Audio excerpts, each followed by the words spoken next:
Another Fox News alert to tell you about now, because President Obama says he will announce his executive action on immigration to a primetime audience tomorrow night, deferring deportations for millions of undocumented immigrants, even though he said himself 22 times he doesn't have the legal authority to do it.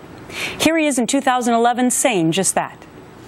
With respect to the notion that I can just suspend deportations through executive order, that's just not the case, because there are laws on the books that Congress has passed. The White House still claiming there's no flip-flop here.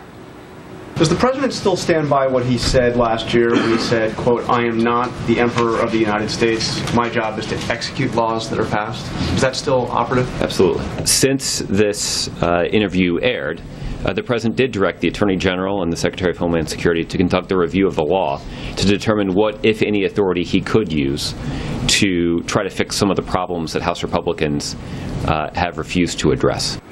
Monica Crowley, online opinion editor for the Washington Times and Fox News contributor. A lot to get through here, because the breaking news that the president is going to go full steam ahead and probably announce his executive action. I'm sure that's what he's going to do in his primetime address. You heard Jonathan Karl saying, is it Emperor Obama now? What do you think? Well, I think a lot of people are increasingly raising this question, that the president, not just on immigration, but on a whole range of issues, Gretchen, over the last 6 years, this president has circumvented Congress, either through executive orders, through the bureaucracy, through his czars, through fiat. So this isn't the first time he's done it. And now I think you have an increased awareness of what he's doing in bypassing the constitutional order, bypassing Congress, and just imposing on the country what he sees fit. So now you see more and more conversations like this happening, that he is acting not unlike a dictator. Well, it's interesting, because in the press release put out by the president's spokesperson, they say that he's going to lay out the executive actions he's taking to fix our broken immigration system. You know what? This has nothing to do with immigration. President Obama had 2 years where he had supermajorities in the Congress, Gretchen, where he could have done this with very little political resistance if he had really been concerned with that issue at the time.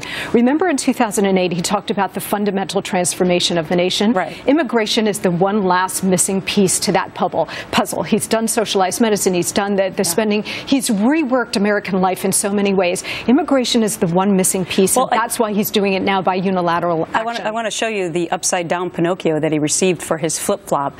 I guess he doesn't care that that is the worst possible offense you can get from the Pinocchio group over at that paper. And upside down is a bold-faced lie. Yeah, no, he doesn't care. And that's the point. I mean, I've been saying this repeatedly on this network for 6 years. He doesn't care about the Constitution. He doesn't care about the law. He'll work with it when it's convenient for him. But his mission and his legacy has always been remaking America, transforming it into more of a European-style socialist state. And remember, from his political, ideological motivation, it's about locking in a permanent Democrat voting majority. That's what this immigration move is all about. If he were really concerned about immigration reform, he'd work with the Congress, he'd be enforcing the border, he'd be enforcing the laws on the books. He is not doing this. This is a purely cynical political move. Monica Crowley, thanks so much for your analysis. You bet. Sure.